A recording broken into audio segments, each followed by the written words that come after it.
Y ahora llamamos al estrado al excelentísimo presidente de En Dos Continentes, Sandro Menko.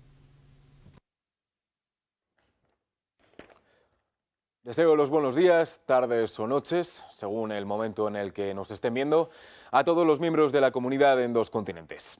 El tono solemne de hoy se debe a un solo motivo: la Asamblea General de las Naciones Unidas. Bien, esta organización se creó en el año 1951, después de la Segunda Guerra Mundial, con un solo objetivo: mantener la paz en nuestro planeta y hacerlo como una sola unidad. Sin embargo, 72 años más tarde, las naciones se reúnen para volver a hablar de una guerra, y lo hacen menos unidas que nunca. Así que así, damas y caballeros, les doy la bienvenida a una nueva asamblea de En Dos Continentes.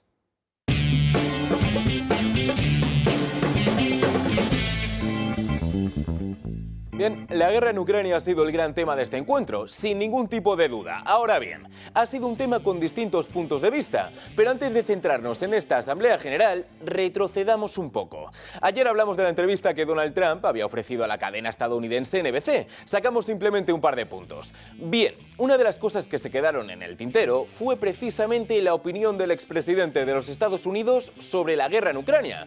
Una opinión que es de lo más relevante, porque Trump ha prometido que si regresa a la Casa Blanca solucionará el conflicto en 24 horas. No sabíamos cómo, no sabíamos qué método iba a utilizar, y seguimos en hacerlo. Pero por primera vez desde aquella alentadora promesa, Donald Trump nos ha ofrecido alguna pista sobre cómo podría ser esta iniciativa de paz. Pondría a Putin en una habitación y también a Zelensky. Los juntaría y conseguiría un acuerdo. Ciertas partes como Crimea y otras podrían estar en el acuerdo. La gente lo espera. Se podría hacer un acuerdo con menos territorio del que Rusia tiene ocupado ahora mismo, si te soy sincero. Y se podría hacer un acuerdo para que nadie sea asesinado. Tendrían el acuerdo y a su país. Ahora mismo nadie sabe si Ucrania acabará siendo totalmente ocupada.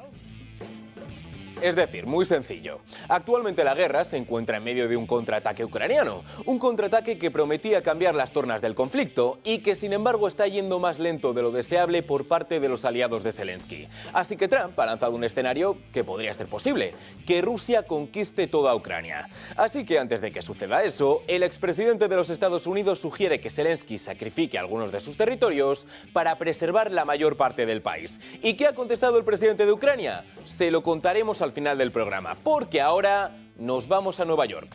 Y miren que me da miedo. La última vez que sugerí un viaje imaginario fue a la India y a los días salió un virus mortal y un conflicto internacional en el país. No creo que me tengan mucho cariño por Calcuta, no. Bien, Nueva York, sede de la ONU. Todos los focos listos para iluminar a los políticos más prominentes del mundo. Pero ninguno consigue tantas miradas como Volodymyr Zelensky. Es el protagonista, el hombre que más interés tiene en comparecer en esta asamblea. Sabe que es un momento clave, que muchos países dudan sobre si deben seguir enviando armamento y gastando dinero para la causa ucraniana. Así que Zelensky debe ser tan tranquilo como persuasivo para conseguirlo. Y sin embargo, el presidente de Ucrania ha comenzado su discurso señalando decisiones mundiales tomadas años atrás. Ucrania renunció al tercer mayor arsenal nuclear. El mundo decidió entonces que Rusia pudiera equiparse con tal poder. Y sin embargo, la historia muestra que fue Rusia quien distorsionó el asunto nuclear en los años 90. Y Rusia sigue distorsionándolo ahora.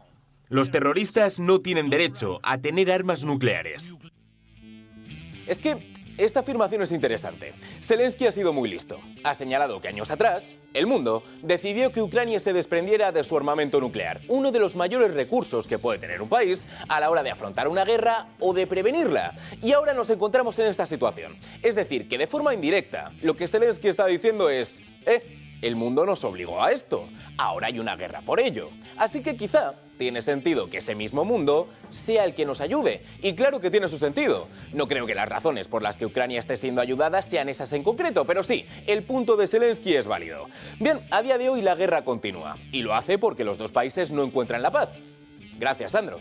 Ha habido propuestas, sí, pero nunca demandan las necesidades de los involucrados. Por ejemplo, Putin ha realizado propuestas de paz, sí, pero por algún motivo Zelensky no se termina de fiar. Y soy consciente de los intentos por tratar de hacer acuerdos turbulentos detrás de sus pecados. Nunca se puede confiar en el mal. Que le pregunten a Prigozhin cuánto valen las promesas de Putin. No está mal, señor Zelensky. No está nada mal.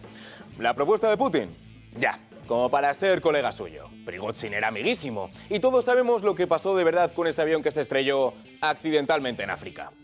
Bien jugado, Volodymyr. Bien jugado.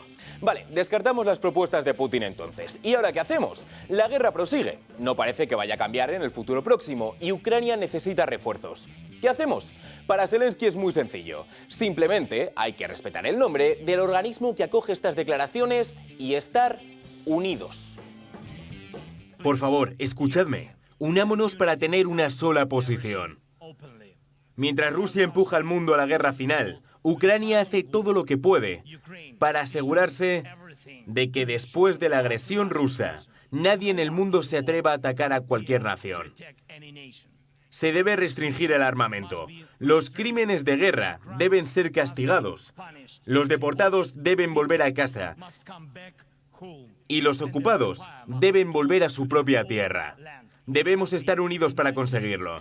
Y lo haremos. Slava Ukraini.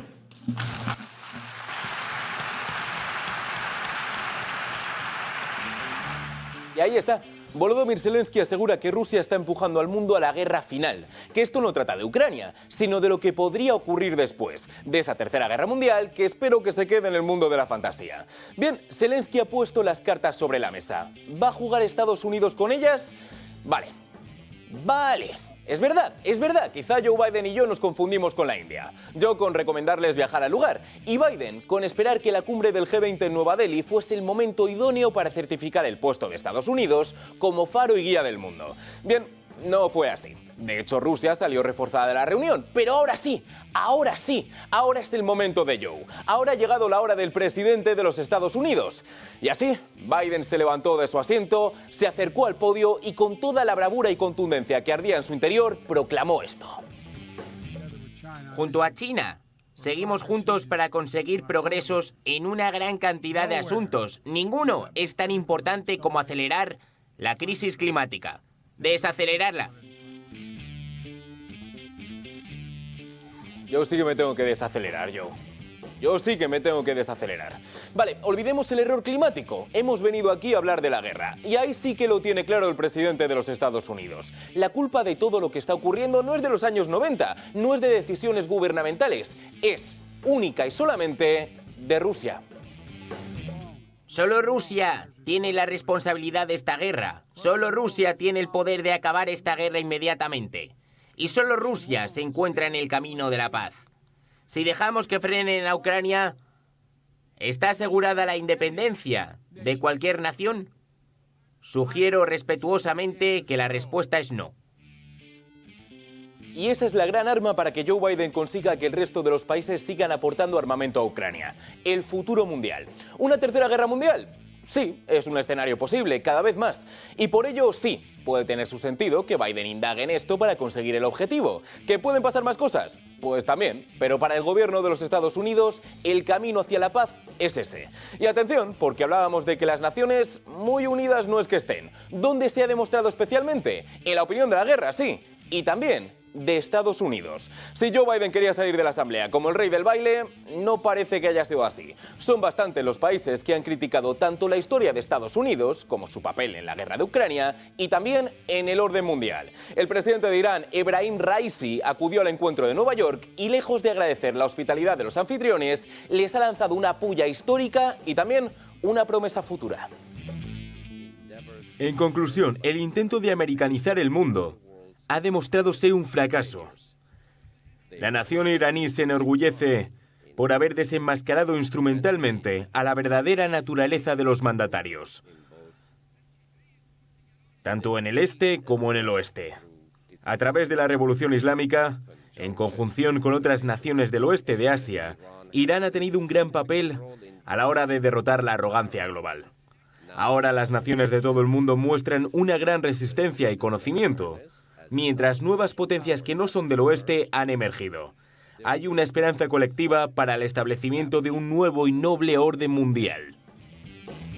Y eso es lo que me hace dormir cual bebé por las noches. El hecho de saber que Irán, que por cierto acaba de recibir 6.000 millones de dólares liberados por Estados Unidos, está dispuesta a cambiar el orden mundial tal y como lo conocemos para siempre.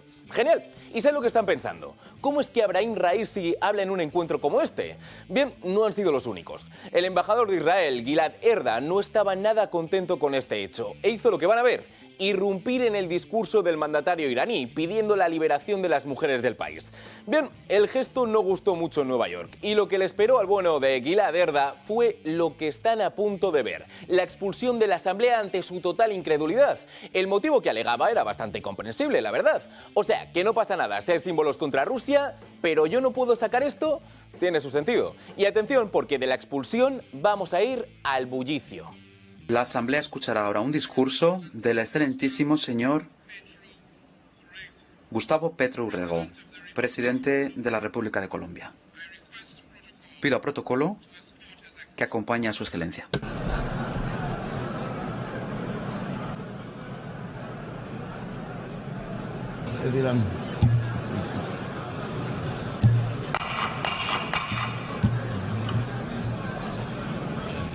Cuando el presidente de la República de Colombia, Gustavo Petro, se preparaba para comparecer, se topó ante esto, con una asamblea que venía de un receso y que, al igual que los chavales con la materia que hay después del recreo, pues como que no tenían muchas ganas de atender. Y todo con la incredulidad del portavoz, que miraba de forma repetida a los dirigentes de la asamblea como diciendo: ¿voy a poder hablar o me voy sentando? Bien, la cosa parecía difícil. ¿Por qué? ¿Es por el receso de los dirigentes? Pues no lo sé.